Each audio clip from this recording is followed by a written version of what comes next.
دەستێوەردانە حزبی دکاروبارên پێشمەرگە دا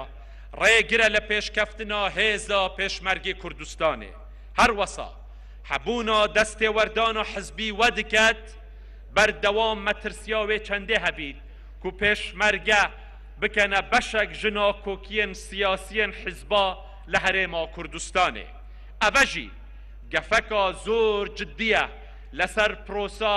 دیموکراسی و بڕێڤەبردن و یەکێتیا هەرێما کوردستانê ji ber vê çendê careka dî li vêrê wek daxwaziyeka xelkê Kurdistanê wek pêwîstiyeka niştimanî wek erkê xwe yê yasayî daxwazê ji Partî Demokratî Kurdistan û Yekîtiyên Niştimanî Kurdistan dikim destêwerdana hizbî di karûbarên pêşmerge da rabigirin û bi bê peşîmanbûn û bi bê dûdilî evê destêwerdanê bi dûmahî bînin pêşmerge demê durust bûyî بۆ gelê Kurdistanê û bۆ parastina Kurdistaniya durust bû ne bۆ hizb û parastina hizba ev